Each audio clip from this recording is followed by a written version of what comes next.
Sa atong mga CFD kay nakabasa mo ko sa Facebook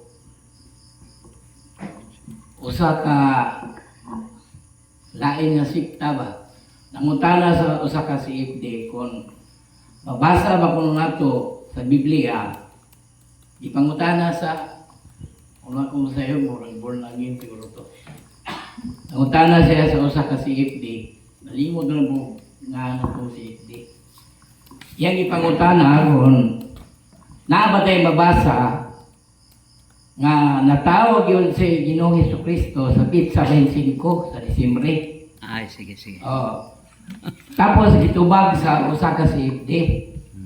Inundi lang ginako kayo matuhog ang tanan niyang istorya pero murag nakakuha ko gamay ba? Itubag siya sa CFD nga tinuuray wala tayo mabasa sa Biblia pero kung maminaw lang ka sa husay akong ihulagway nimo sa iyang istorya sa CFD akong ihulagway nimo pinaagi sa mga dokumento o referensya o itong ingon na CFD. Tinuray nga wala tayo mabasa nga Disyembre 25 sa Biblia nakasulat. Pero imong hinumduman nga si San Juan Bautista unong kabuan ang pagkamaguwang ni Jesus Christ. Kanya kini si San Juan Bautista mamanto si Zacarias iyang amahan o si Elizabeth o ang iyang inahan. Mamanggalito ang ipanangkon sa Ginoo si Elizabeth, niya di mutuo si Zacarias, na himong amang, ngon man nag-istorya sa karon ako na lang ni i-pass forward ba, kaya murag buwa ginang matuhog. Kung ako sa nakuhan, kay pag-ingon niya nga unong kabuwan, ingon ang CFD, na nagsugod og sampol si Maria Marso 25. Kay imo kung imong ipon ang Marso 25, insakto gyud nga Disyembre 25 siyam ka buwan. Now, ako may pangutana ninyo mga brad, mga CFD kay kamo man gyud ang medyo taas-taas o kaalam bahin sa Biblia, tinuuray ba ni nga konformisyon bahin itong istorya sa usa ka CFD? Ano nga si Sir Fidel na itong istorya ako? Okay. CFD, kuha ng mga Bible. Okay. Basahan nyo. Okay, now. Dunay tulog ka mga nga basihanan nga Disyembre 25 ang exact and accurate nga pitsa sa pagkatao ni Jesus. Backgrounder, before nato na ipruiba specific proof, muhatag sa general proof. Unsa may general proof? Si Jesus, Dios o dili? Dios. Okay. Karon kay Dios. Dili ba ang pulong diha na ug ang pulong kauban ug pinaagi sa pulong nahimo ang kabuhatan. Okay? So, pinaagi sa pulong na buhat ang tanan. O ang pulong nahimong tao. O nipuyo uban kanato. Kinsa man So, sa Isaias, giingnan nga Emmanuel nga nagkahulugan ang Diyos uban kanato. Therefore, kung moingon kita nga ang pulong mao ang Dios ug walay na buhat bisan usa nga wa ipaagi sa pulong. Therefore, pagligkas nga nia ang adlaw, nia ang mga bituon, pulong mo'y ligkas sa Dios nga Amahan. Ug ang Dios nga anak, pulong. Okay? In other words, power. So, pag-ingon nga dunay mga mutumha ang tanan nga mga kahayupan. Tungha tanan nga mga kahayupan. Apil erok, tabili sa payuban. Tereng ok-ok. Guman pa. Pag-ingon nga mutungha ang tanan nga mga tanong, tungha ang tanan. Okay? Di man ha?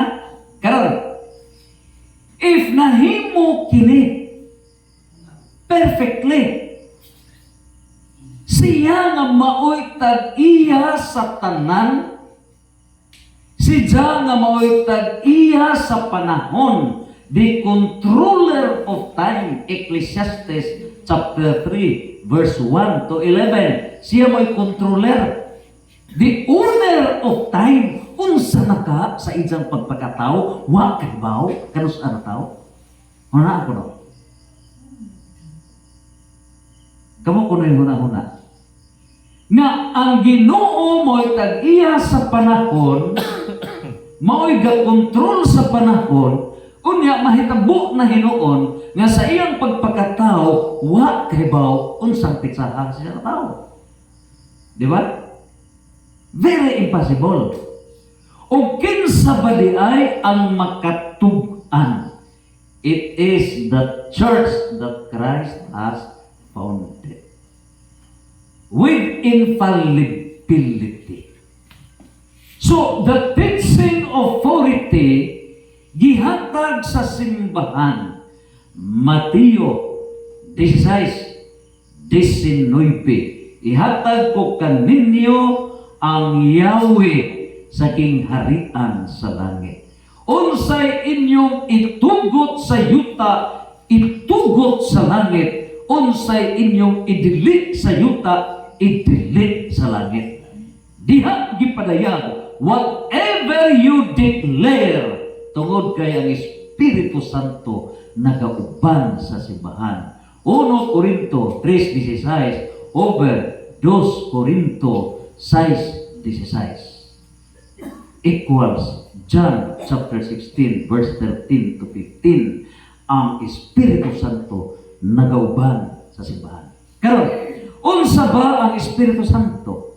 It is the Spirit of truth. Therefore, pag-declare sa simbahan, it is not a declaration of a priest. It is not a declaration of a pope, but it is a declaration of the divine plan, divine will, divine law, declaration sa langit expressed through the church authority, authenticated by the truth. And the highest truth mismo ang tag-iya sa panahon. And the owner, controller of time, siya na nagpagkatao ni kalibutan.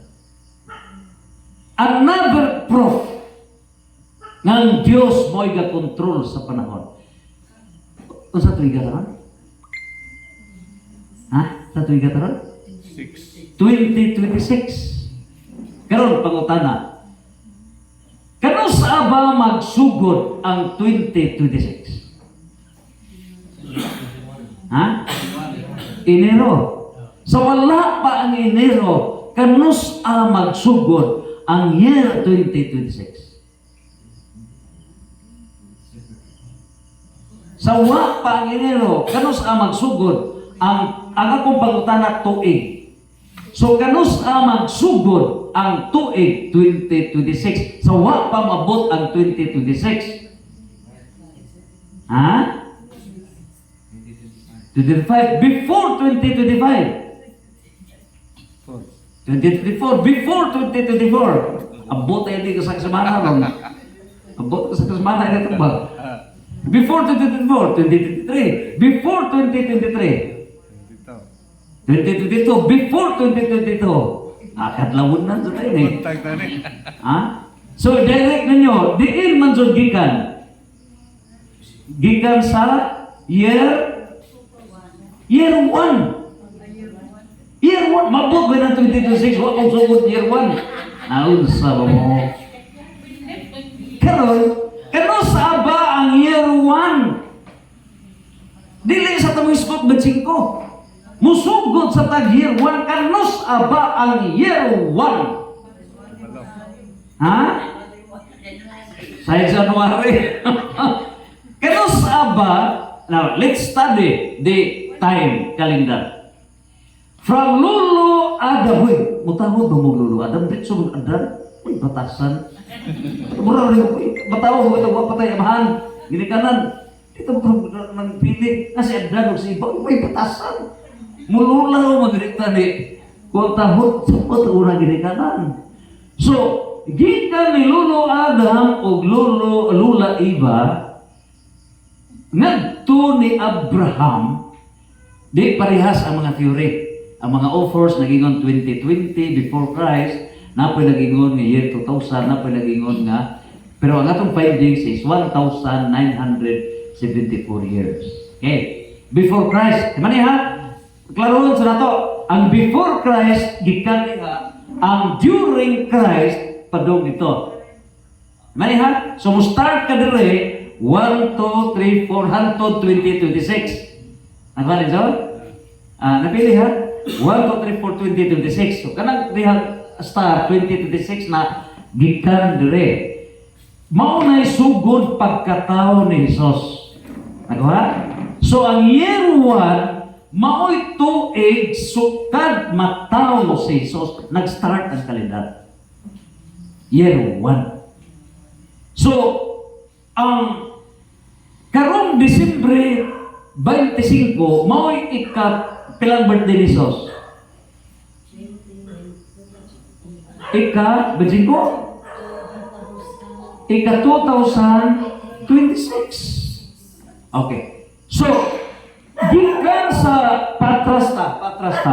Gikan diha nagtul diha mo'y pagkatao ni Abraham 1,974 years.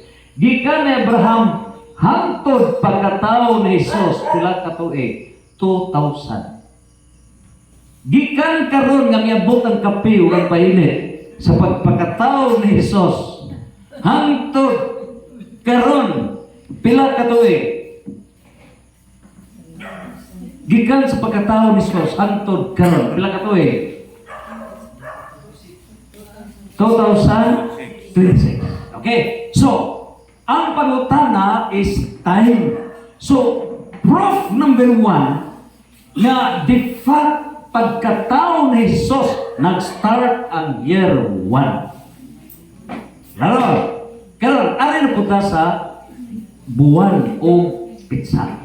Okay. Nganong Disyembre? Dito ko na, nganong 25? Okay. Disyembre, kay first reason, mao ang Annunciation. So, ang Annunciation, ang Annunciation, mao na'y pagpahibaw ni San Kitsaman. San Michael, San Gabriel, San Rafael. San Gabriel. Pagpahibaw nga magmapdos ka. Annunciation. Ay kalalo-paluso nga larawan ni Berhin. Duhay isang nadan, lipay nga kanang iyang larawan nga, nalipay nga, nagnagurid ba? Kaya expression dito, makita kung sa'yo maabot, lambit, pagkagama. So, mauna ang Annunciation. Unsa ba'y pista sa Annunciation? Marso 25. That's the pronouncement of the church. So, sa Marso 25, maghihap ka Abril, Mayo, Hunyo, Hulyo, Agosto, Septembre, Oktubre, Nobyembre, Disyembre. So 9 months. Nagawa. So that's Saint Gabriel Annunciation number 1. Proof number 2, mao ang St. John proof. Biblical, ang dama biblical ba? Okay. So, St. John proof. So, ananas Bible, mabasa. So, sa St. John proof, mao, nga ang mahal nga Birhen, magdos. Okay?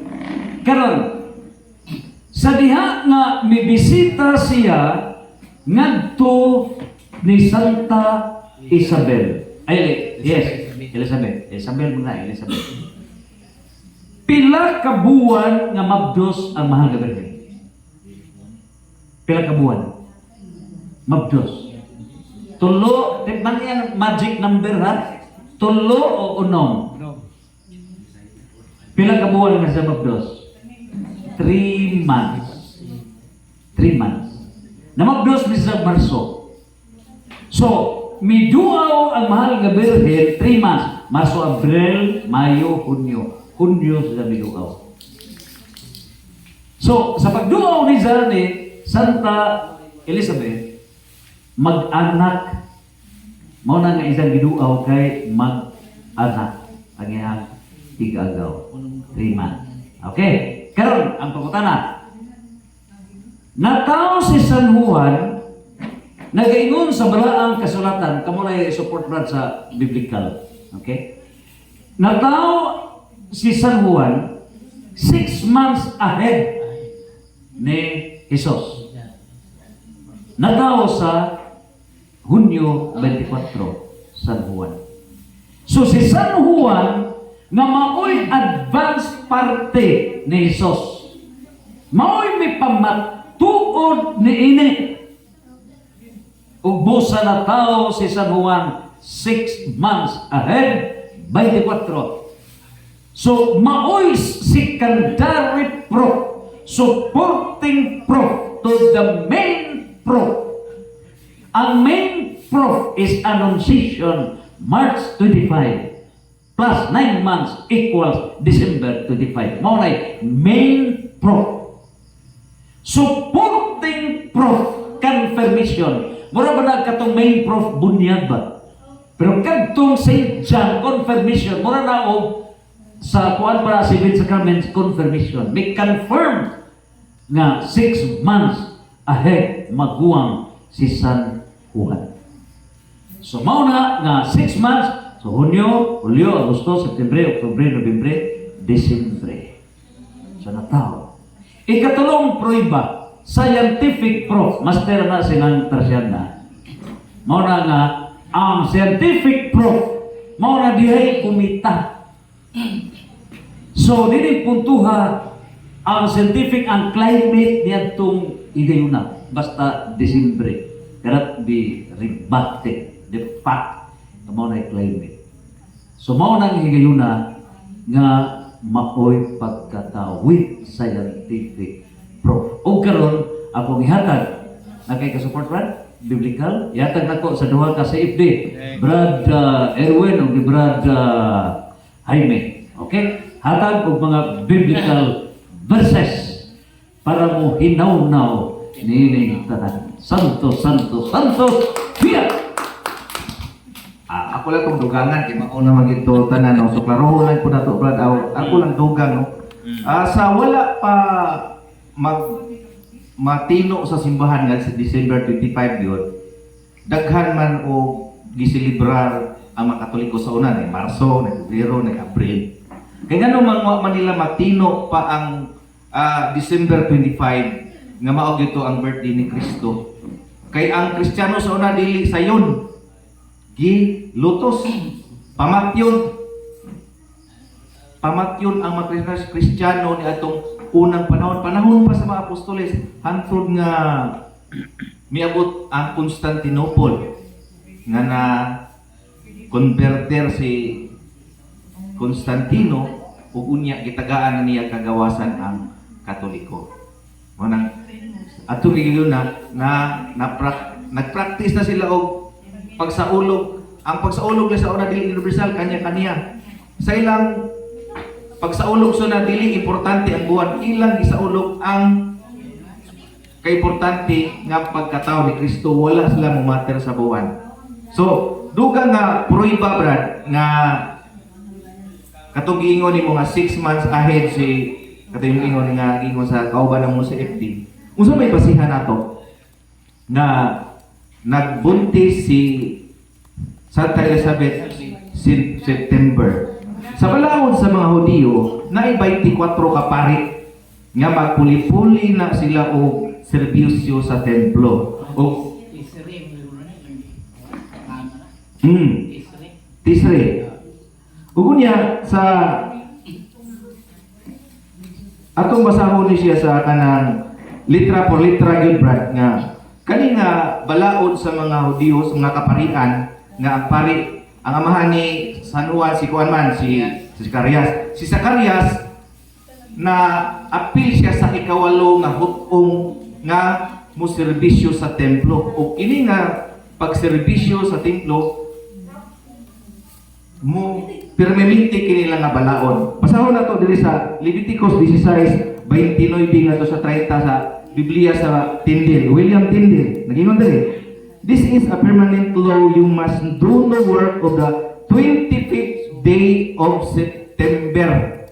Atong imong duma, 25th day of September. Mao kining panahon nga si Zacarias nagturno dito sa templo ug mao puning panahon nga nagpakita ang anghel kaniya nga magbuntis si Elizabeth. Unsa daw? Dagingon din ha? Klaro kani kay mao ni ganahan sa mga laing sekta na mabasa to litra por litra sa Tyndale Bible. Leviticus 16:30. Nindot kini sa topic. "This is a permanent law. You must do the work on the 25th day of September, but must spend the day in self-examination and humility. This applies whether you are born in the land or a foreigner living among the people of Israel. For this is the day commemorating the Day of Atonement." No. Panahon kini sa paghimayad. Paghugas sa sala. So si Zacarias ngayang amahan mo si Abias natunong kini nga September 25. Ihapta og unong kabuan mibisita si Virgin Maria katong gingon ni Sir Fidel. September, October, November, December, January, February, March, 6 months ni duaw si Virgin Maria o mauputoy pagkabuntis ni Virgin Maria. So biblikal, klaro kayo. Atong timan-an nga sa kustumbre sa mga Israelita, ang ilang pare maghalad o halad sa sala Day of Atonement September kato na hitabo. Muna nga, ihaptag unong kabuan na buntis si Virgin Maria March 25. Nasabta, Brad? Nasabta niyo mo? Sumaon na usapod kalikod niya ako lang gidugangan tong kang Sir Fidel, no? O kunya, kung masikot po tag-history, diya sa Wisdom chapter 8 verse 8, dili na to i-ignore ang history. Kinahanglan na to na ato po paminawon ang history. Kaya nga naman, ang Diyos mismo ang kasaysayan. Wisdom chapter 8 verse 8 o Wisdom chapter 6 verse 22. Sumala sa kasaysayan, iniro uno mao ang pagtuli kang Kristo. Oh, circles. If di sila tuli sa ato usay gipuli ana. Sa ato anak kasi ano usay gipuli sa dili kadawaton isip sa relihiyong Judaismo kung dili Katoliko ang mga lalaki. No? So sa ato usa may gipuli ana. Kaya tuli sila to bunyag. Dili ka mahimong Kristiyano kung dili ka bunyagan. Mo na nga bunyag kita sa atong mga bata. Si Kristo gituli kay lagi ubos man siya sa balaod sa mga Hudiyo. January 1 commemorates the circumcision of Jesus. Sa siya sa New Book of Knowledge, volume 16, page 290. So, 8 adlaw siya gituli. So, ihagtag paubos. January 1, 8 days. January 31, 7. January 30, 6. January 31 ba ang December? January 29, 4 days. January 28, 3 days. Ano na natin sa 25? Hmm. 25. O kung pa-backward ka, January 25, maog yun ang birthday sa atuang Ginoo so Hesus Kristo. Biblically o historically, lig-on kayo ato ang referensya. Nami Biblia brad kay nga tuwa sa lipi mo itong akong mentor nabasa gyud nimo December 25 birth of Jesus Christ. Nakalit naas kang nasa kuan ni sa King James version. Sakto ginitong gingon Oo. sa safety nga. Mm. Marso 25. So, mao nay dugang nako nga kuan, dugang nako nga pasabot sa December 25. Likod kay na. So, daghang salamat. Ug napay lang pangutana. Tubagon gyapon mo survey.